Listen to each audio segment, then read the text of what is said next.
get out of the bag. Like our subconscious has so much in the bag. Get the fuck out of the bag. Get out of the bag.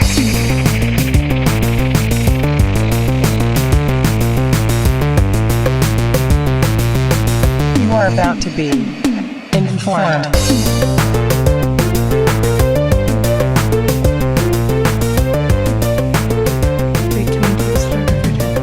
Yeah, well, before you came on, Jen and I, we discussed a couple of starters for 11, given that it's our 11th episode. So, one of our options was, I guess we could do like a this or that. So, this is, I was going to say, anyway, one of them is, do you get profile envy, profile jealousy? Like I was saying, I get jealous of six lines that they get this like 3-phase maturation process. And I'm like, what? I'm just going to be,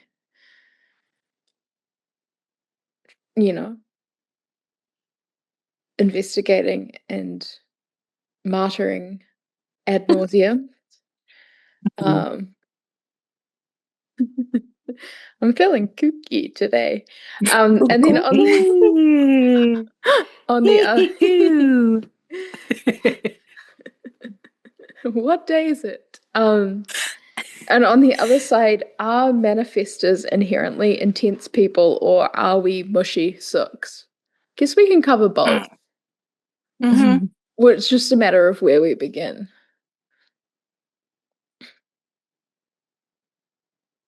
And what was your thing?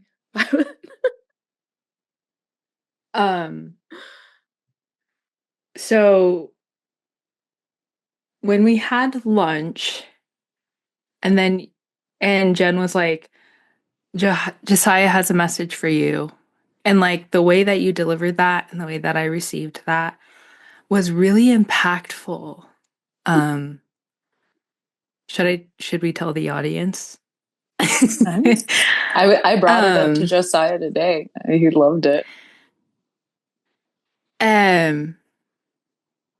So we had lunch at a friend's, and Jen was like, Josiah has a message for you. He says he loves you. And then you told me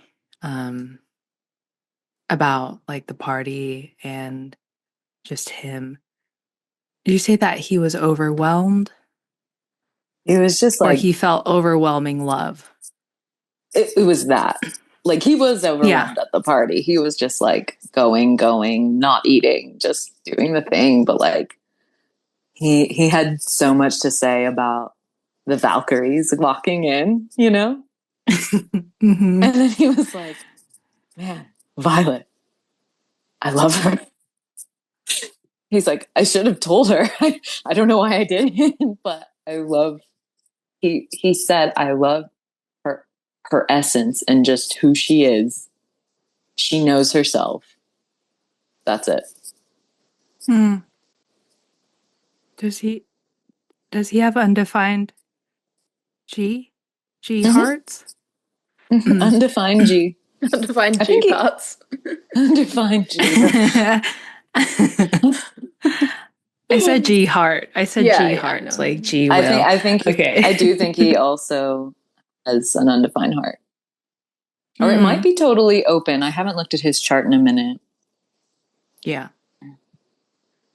It was very, well, my ego was very pleased to receive, but beyond that, what I was feeling into, like I felt myself fully be able to receive that and then realize that. So sometimes when I meet people, I can instantly fall in love with them or just love them because I can see their whole being. And there isn't any like space between that for me. But I think a lot of times in the past, I used to be weird about it, like, it's just too much, blah, blah, blah. But I feel like I could see people's souls very like plainly put. And in that moment, I realized that the reverse can also be true, because I don't think that had always felt true for me in my past experiences. So there was this like settling into the receiving, but also the realization that like this is my life now.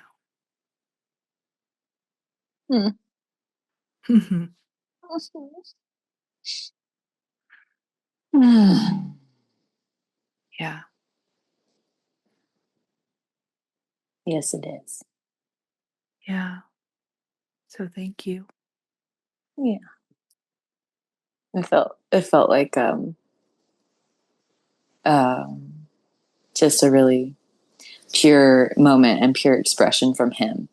And I shared with him like how you two specifically walking into the house the way you did, and like I'm just like, and then Charlotte was just like, yeah, both of you, like, she didn't respond like that to anyone else that whole day like that. And I told Josiah, I was like, you know, I feel like obviously you both have your own embodied essence online, and you are rooted and you do know yourself. And I think all of those are very stable to experience for a small child. So that already makes you very trustable. But what I told him was, I believe that it's because of like how pure the love is between all of us, that Charlotte was just like 5,000% open and come to me, I will embrace you also. Yeah. She just so knew. Good. She just knew. So I was like, these are mine. That was so these special. are mine. Yeah. And the way she was just like, come here. Like, this needs to be a group hug. Like, what are you doing? Everybody in.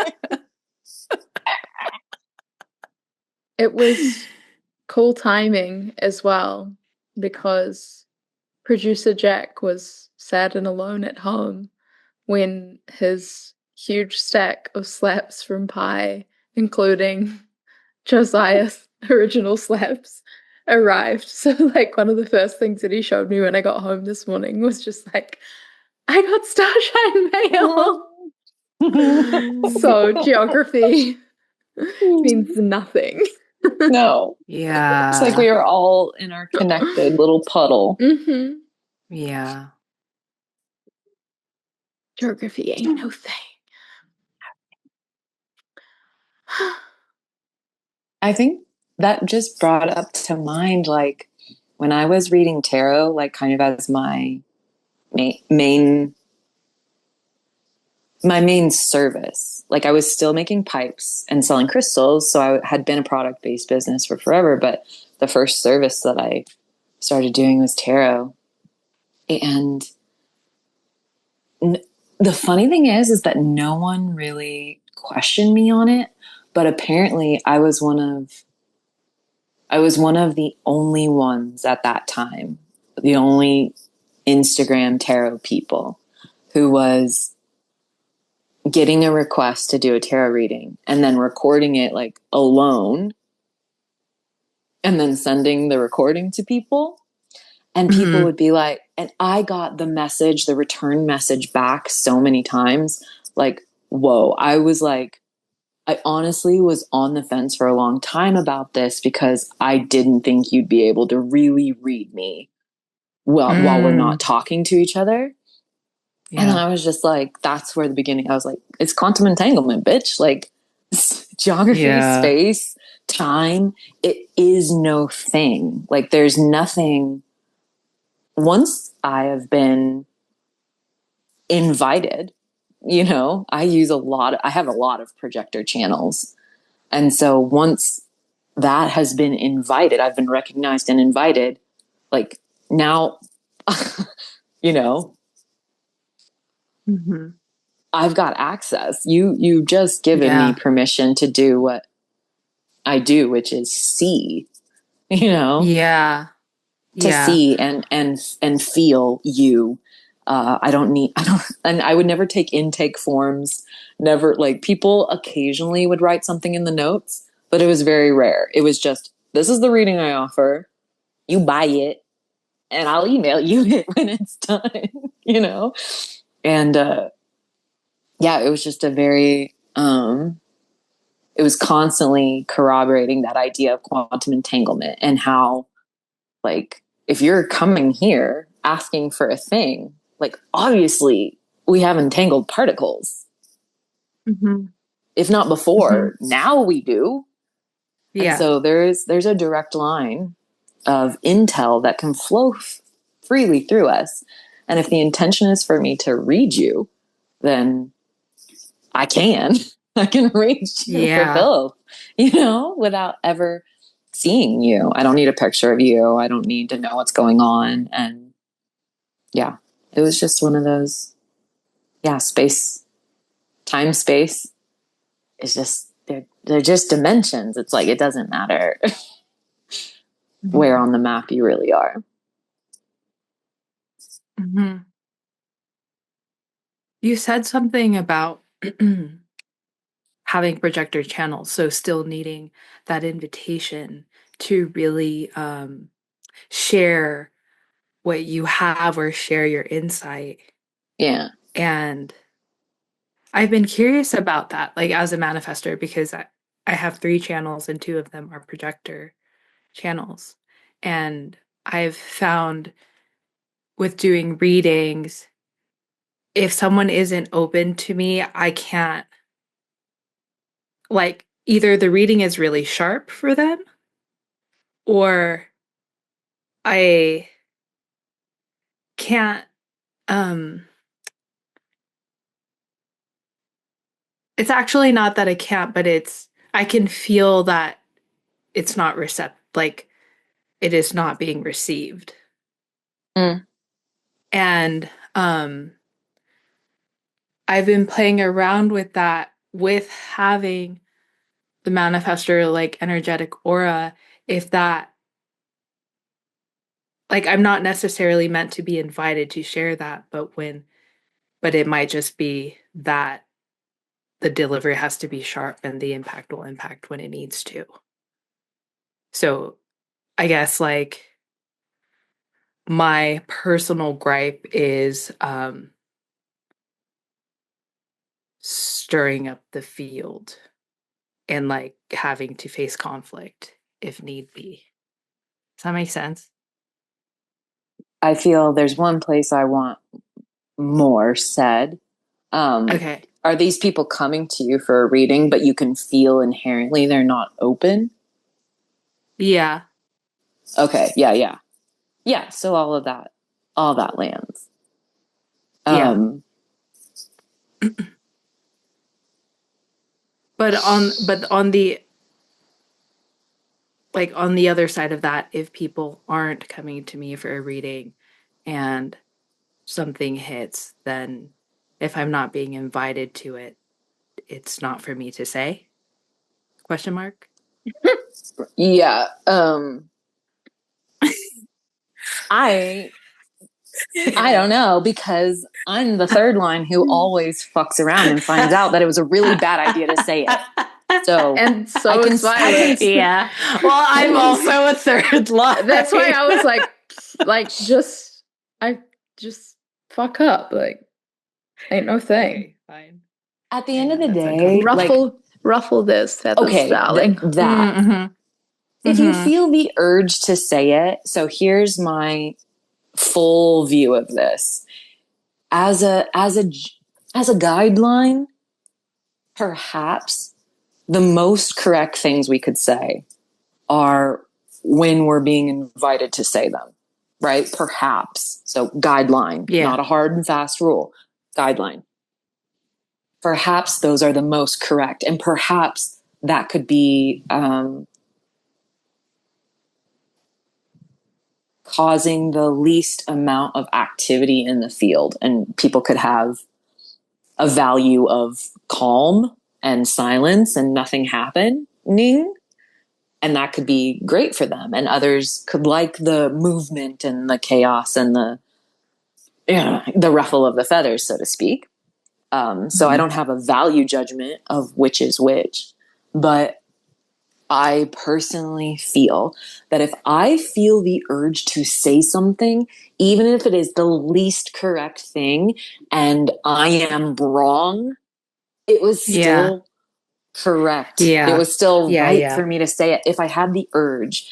Because what I've interacted with in like my most intimate relationship, and especially in terms of shadowy things, it's like sometimes I am playing the part that my partner sees me in, not who I am, but I'm playing the part. You know what I'm saying? Like when I am 100% conscious and present, hint, very rarely, you know, when I feel I'm being projected on, I'm like, oh, I don't want to play. I don't want to play like that. You know, I really don't.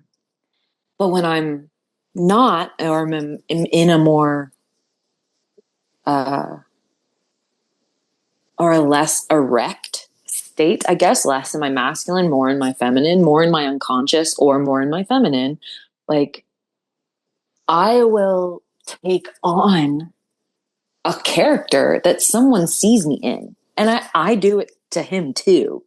Like I have what would you call it? Like a distortion field over him. And if he's not being totally conscious in that moment, he totally takes the shape of it and plays out that role for me. And it's an important sparring match that always happens in those moments. It's always ugly. It always feels terrible. So it's not like, you'll know it's good because it feels good kind of a moment. But like what awarenesses come through that, playing the shadow out all the way with one another and boxing it. And then you see how you box and how quickly you're defensive and how maybe like, you know, like so quick you are to move into attack or whatever. And it's like the data that comes out of those moments when the field is ruffled, the feathers are ruffled, and conflict results. I just, as an emotional bitch, I'm like, conflict always brings us closer to truth. Yeah. I live by that. Like I hate conflict still. I still am not excited about it. Like I don't enjoy it. And I do have that kind of posture towards conflict, which is like a greater truth will emerge from this. Maybe not in the moment, but with time, especially since we're both emotionals, me and Josiah, well, if we get space from one another, have time to come to clarity, we're like 10 steps ahead because of the conflict. Yeah. I also looked at your specific projected channels file. I've got a little database on my phone now. And I also looked at mine. And it strikes me that even when there is an invitation, even when someone's asking for your advice, it still might not be the comfortable thing to say or like the frictionless thing to say. Like it still could surprise people or elicit emotions or whatever.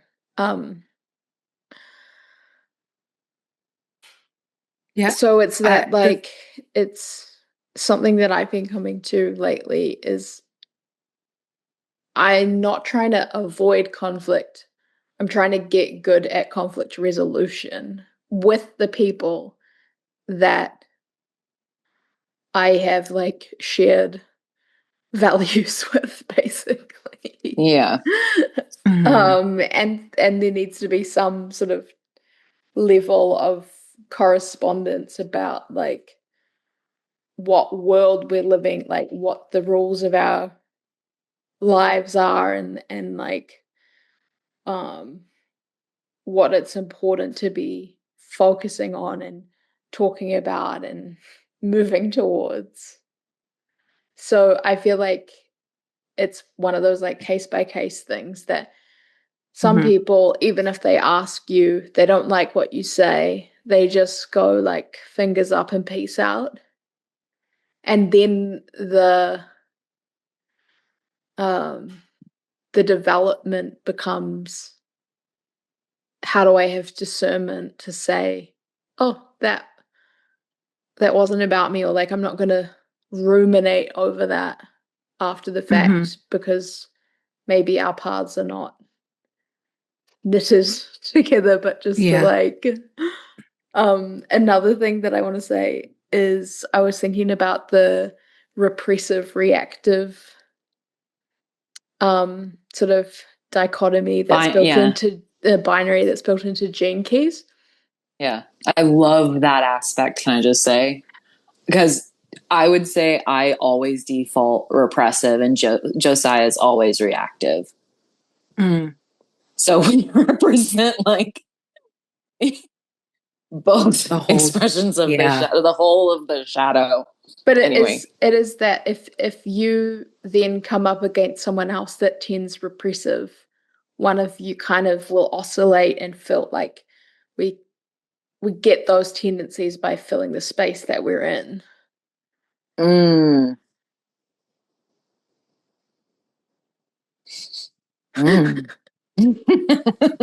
felt that one sink down into my belly. I want to hear what you were going to say, Violet, as well, because I had a little run. Oh, I was going to say the thing that really landed for me that Jen said is if the urge is there to say it, then it needs to be said. Yeah. Period. Sometimes I think like when you get into deep cut stuff, you can always be qualifying, always be qualifying, when really like the thing that makes the decision is your authority. Right. You know? And I think what initiates a manifestor is the urge, you know? And if the desire is strong to say it, then you must. you know? Yeah. And I feel like you would never say something, especially something that could disrupt somebody. I can't imagine you would say it if you didn't already have like this unexplainable conviction and urge desire to say it. Yeah. Something inside of you telling you to say it. Yeah. And also intuition trumps human design, trumps intellect. So like I feel like in the past couple weeks there's been so many situations like interacting with different people where they're like, well, I want to do this, but my design says this. And it's like, well, do do what you want to do. Like don't it's in human design, they would say it's like the mind, like don't fall trapped to the, it's not a sentence, don't eat the cheese in the mousetrap of the mind.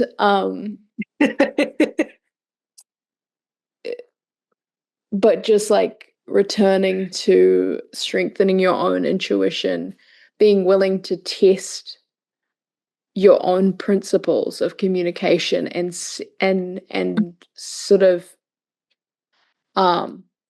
you know, I like the word submit, but like I'm actually willing to offer up anything that I have in service of truth, beauty, mutual understanding, the evolution of humanity, whatever it is. Like it's like the that there's a felt difference of an orientation that is like, my heart in your case is like really calling me out to say this. That's very different to, in my vocation, the shadow of provocation that is just like, I'm going to push buttons just to be a pain in the ass without any kind of overlay of care.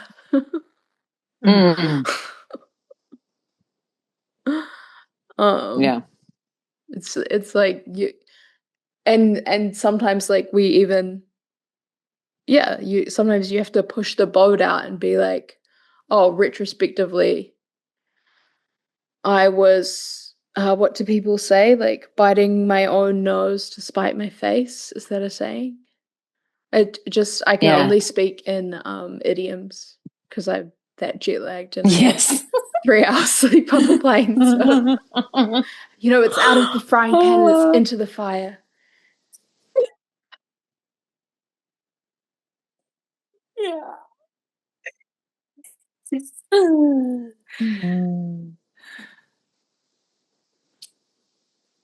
Before, like, I was really talking about human design from like a tool to support you in communication. I had already developed a value set for communicating, which was, I need to stop lying and tell the truth. And then from the feminine perspective, I was like, I need to express myself. It doesn't need to be good. It doesn't need to be right. It doesn't need to be received well. I don't need to know what it's doing.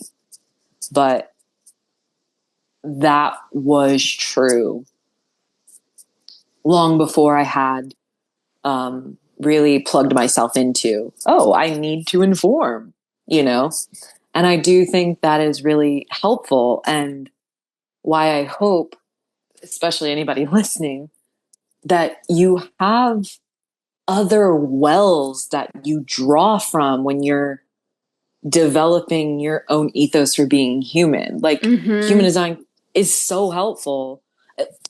At least I have found it insanely helpful for giving orientation and for deeper understanding on a mechanical level. Like, I am the daughter of an engineer. Okay. When I discovered human design, I was like, oh, I can see like how the energy works in me and what's required here. But I think human design does not give us values at all. And so my view is that you need to be pulling and culling or culminating, curating values from many different wells in your life. Not just finding a system and trying to follow rules, even if someone is saying to you, because I've used this as marketing before because it felt true to me. Like, this is God's user manual for you. Like, here, use it, Even if somebody is telling you that, it's like, when human design butts up against values that you hold already, that is the experiment.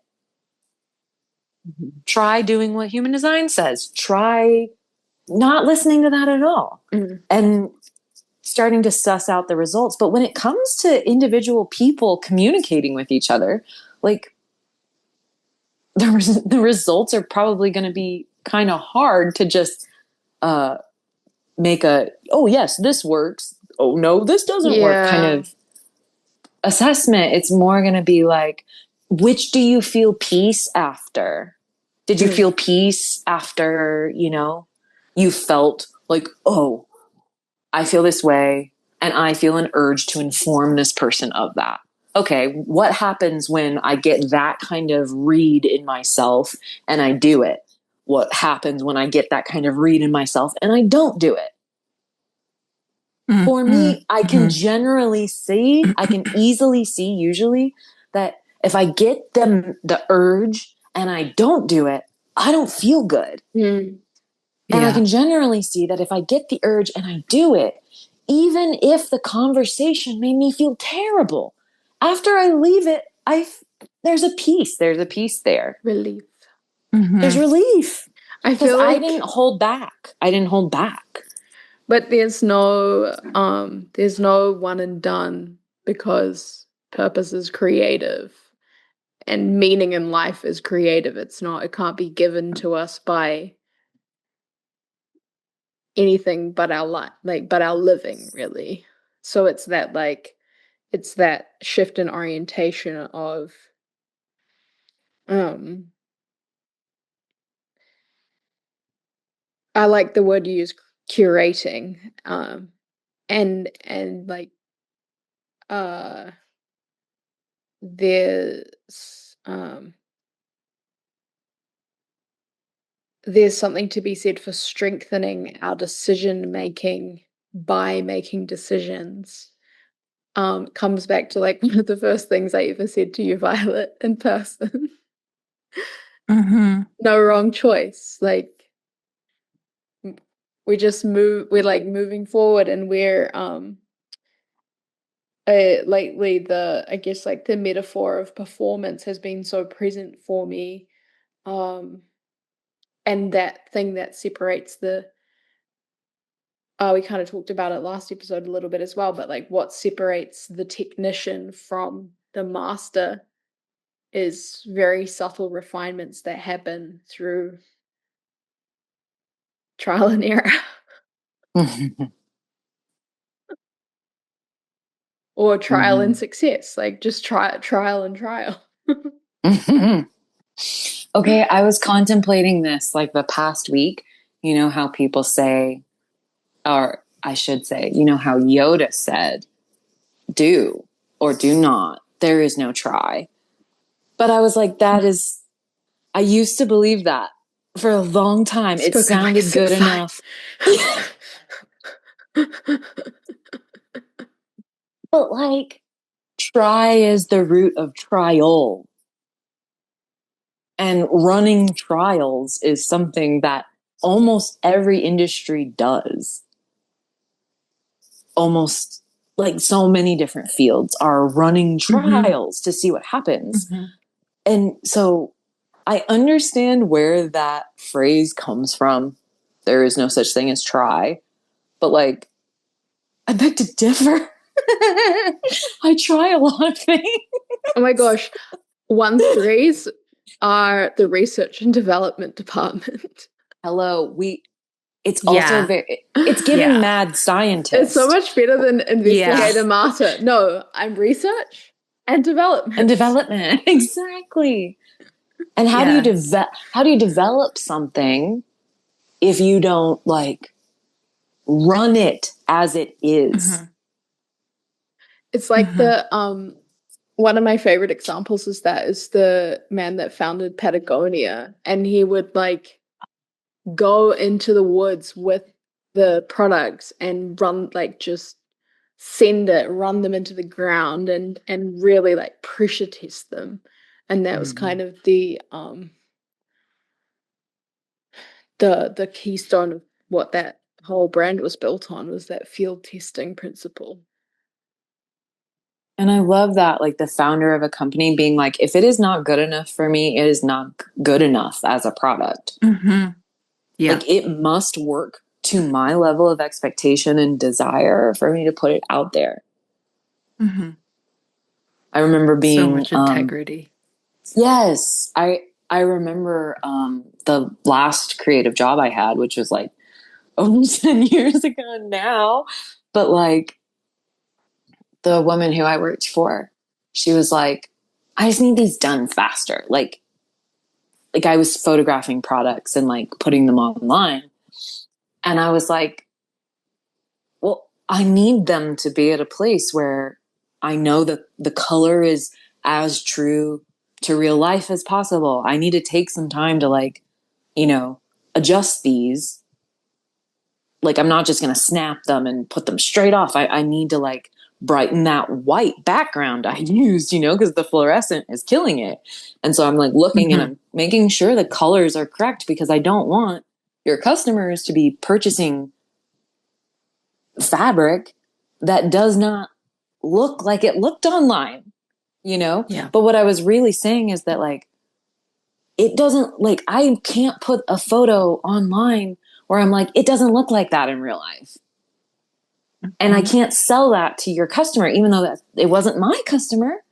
Well, my boss's expectation of me was is to do this faster. But I was like, I'm taking the time so that I'm in integrity with what I am putting on your website, you know? So.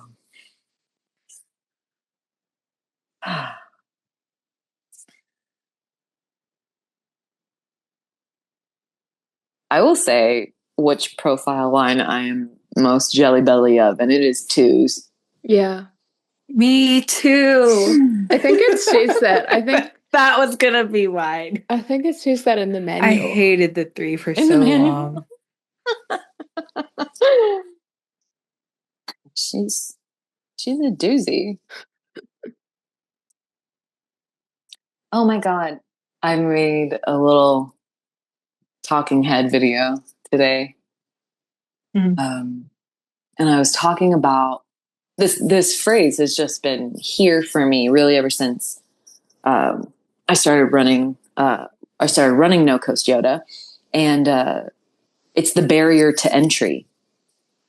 Because as we got this entire new business started up, learned a completely new platform, a completely new shipping setup, order processing system, all these things.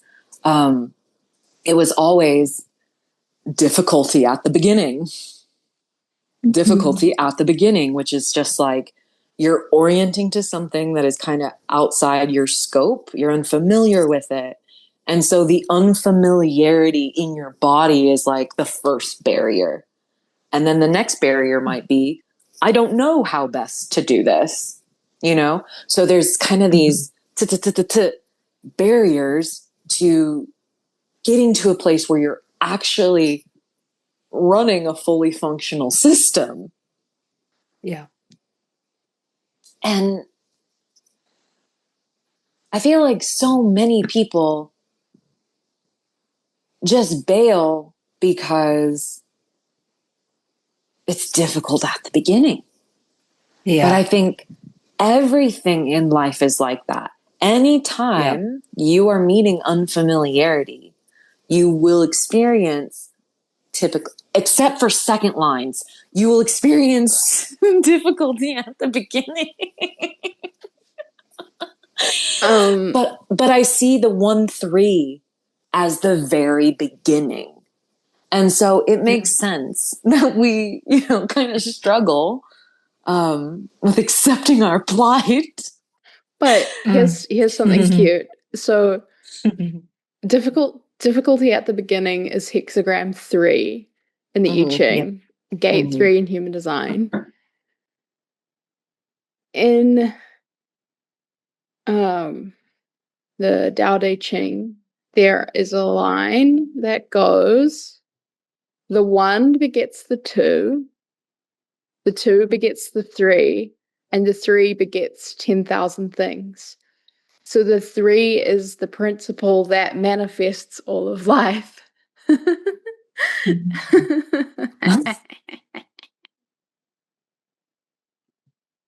And this is another reason why I say, just say the fucking thing. Because you never know the worlds that will come out of the things you say, especially as a manifestor. But I truly believe anything that moves out of the throat that is true is a manifestation. Like, it's energy being turned into form in some way. And something I used to say a lot was really a line from the Bhagavad Gita. Like, Arjuna is lamenting having to go into this big battle because it's a battle between kin. Like, I grew up with these people. Like, my uncles, my brothers, my cousins, da da da, and we're all fighting and we're going to kill each other. And this is fucked up. And Krishna's like, you do not have the right to your work. Like, you don't have the right to the results of your work. You only have the right to your work. So fight, Arjuna, fight. Like, this is what the moment is calling for you to do. And this is like the philosophy of, my philosophy of holy improv, where it's like, to what extent can I be an open channel for what the moment wants versus what me or the other person wants? Mm-hmm. Can we serve the neutralizing force? Can we serve God in the moment by not protecting egos or images or being liked even, but can we rather open the throat and let the moment kind of speak through us? And I think, obviously that's a high ideal.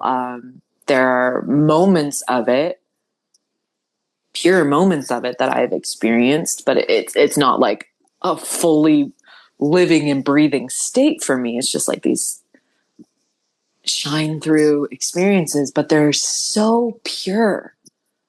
They're so pure and they're so true. It's like the closest thing to an actual truth, but it's not even a truth. It's just, it was true to come forward.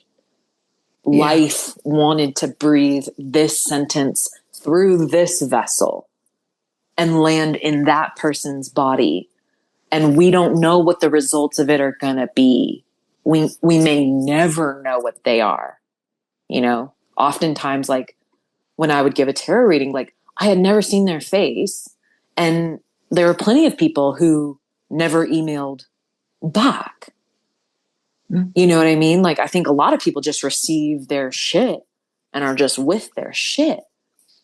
Yeah. But when I would receive feedback, it was always like the exact same story. Like, I laughed, I cried, I got mad at you, and it all like, it cycled. It's like they could feel my full emotional wave. But it was always like, I can't believe you used this language. I can't believe you knew about this or like touched on this. You said this and it meant this to me. It was always like, over enough time, it was so resonant. It was everything they needed. It applied to their exact circumstance. And so whether I got to know that or not, I approached my work always as if this is exactly what they require in this moment. This is exactly what their soul, their body, their heart needs to receive because they came to me and this is what came through in that moment. Yeah.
I would just like to know if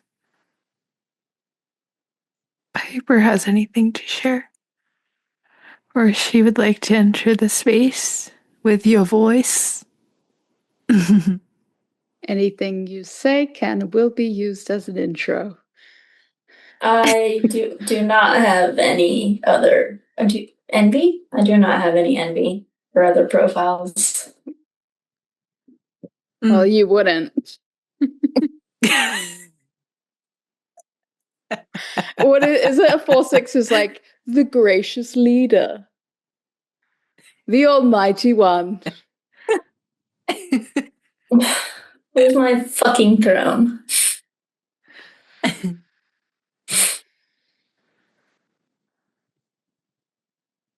I get envy of 2s, 4s, and 6s, but not 5s.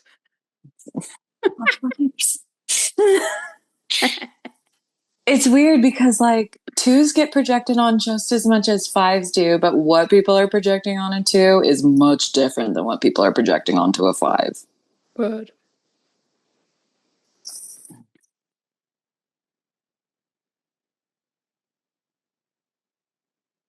Those poor 2 5s.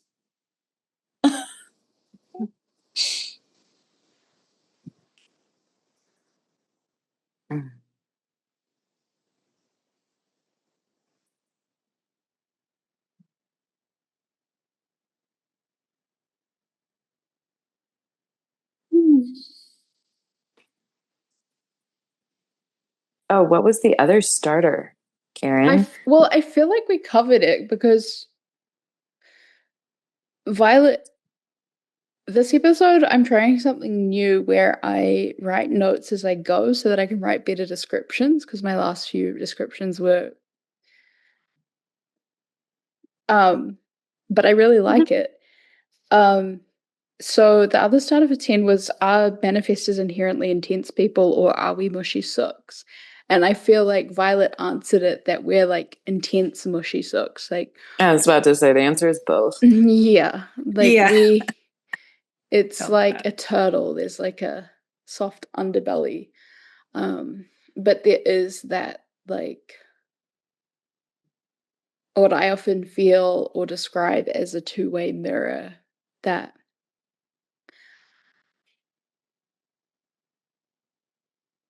there's I think we're sometimes perceived as being quite harsh. And I guess we can be like depends what levels of peace we're at, I guess. And that like reactivity, repressive thingy as well. And like I think part of this whole project is testament that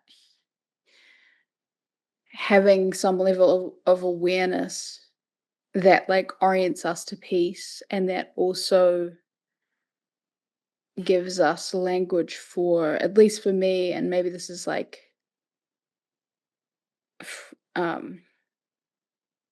fractionally fractally repeated in my particular concoction.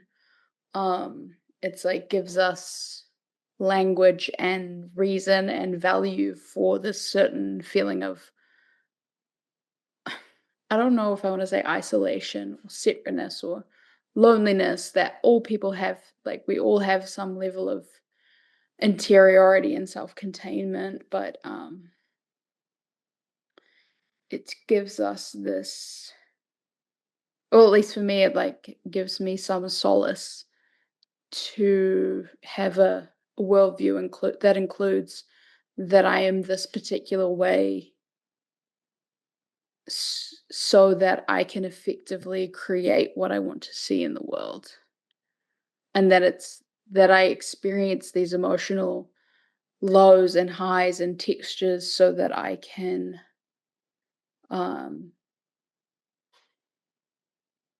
transform them, curate, be selective about what I choose to carry forward with me and what I choose to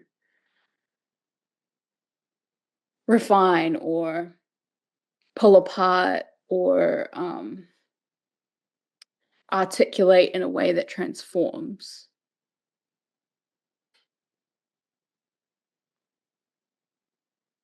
I have no idea what I just said. I loved it.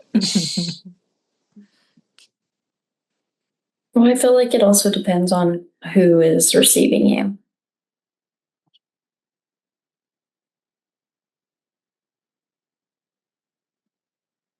Some people don't take kindly to the closed aura, and other people don't notice it. So, yeah.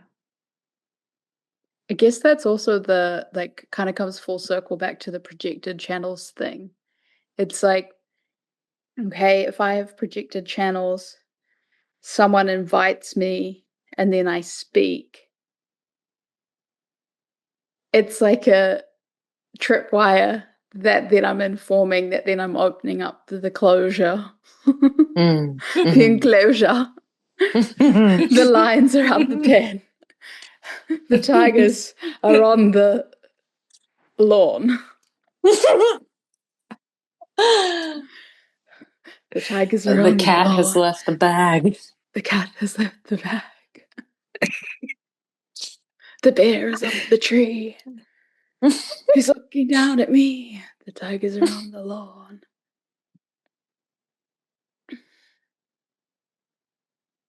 Might need to go night. You need to go night. Sleepy baby. Sleepy. Any more closing remarks? I guess I just like was inspired or really reminded when I said cats out of the bag, like how so much of human interaction, I feel like if I know the mind of God, I know that so much of human interaction is an attempt to help us get out of the bag. Like our subconscious has so much in the bag. Get the fuck out of the bag. Get out of the bag. And often it comes in the form of, conflicts with other people. And Get out of my bag and into my car. That. Also, Kieran, I believe you said last retreat, something to the effect of, can we take more risks with lower stakes? And I feel like this is an ethos of relating and communicating that I so dearly value and want to see more of in the world, where it's like we are taking bigger risks in what we say to each other, but we're allowing it to mean less, not to like turn off our meaning maker, not to do that, but rather maybe to make the meaning we're gonna make with just a little less taking it personal or conditional. Yes, conditional terms that go along with it. And realize that, like, really, depending on the day and depending on, time of year, time of the month, whatever, you could literally make any meaning out of what happens. And if you can be grounded in that, you can hold and love the meaning you make about things without thinking that is the only thing it could possibly mean. And with that, if we include my meaning and all other meanings, then we can start to lower the stakes naturally. Yeah. And I really believe this is emotional hotness. Yeah. It's also, to me, one sentence and then all silence. It changes the question from what does this mean to like what can I do? Like what's the move? Yes. Violet. Hit me. I just I feel like everything that you have said, Jen, is why, like, has is such a deep desire of mine to um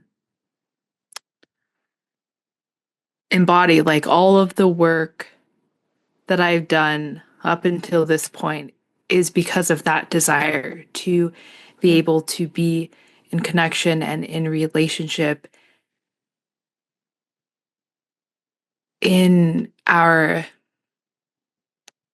like in individual selves and individual ways of being without um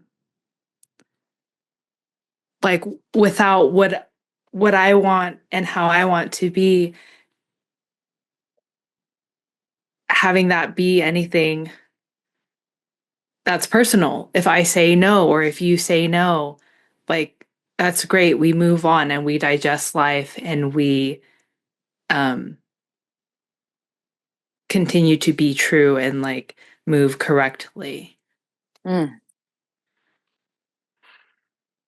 Yeah. It feels to me as you And say, oh, that sorry. no.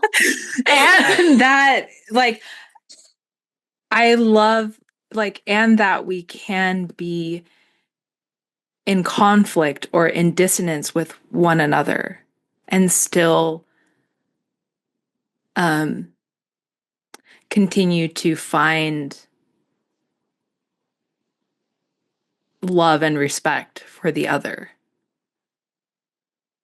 Honestly, when I heard you say all that, all I could feel was like, this feels like the hunger for divine respect to like land in human beings, like person to person, everybody feeling like their baseline. Like I don't even give a shit about love at this point. Yeah. Not with everybody. No, don't care about it. Mm-hmm. I really care about respect and respect Yeah. for someone's choices and respect for someone's worldview and respect for someone's values, respect for their choices and decisions. Not to say that they won't be criticized and not to say I might Yeah. not push you a little bit about it, but Yeah. but for it to come from a place where it's like, I still fully respect that you are an autonomous human with a complete and full and rich life experience internally and externally.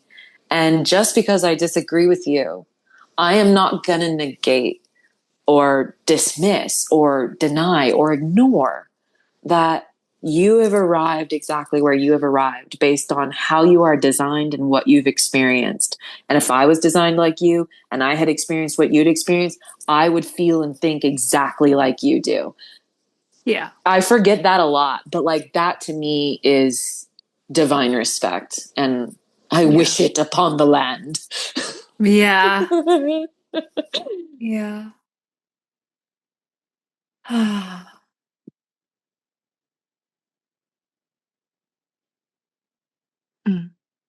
You got teary there.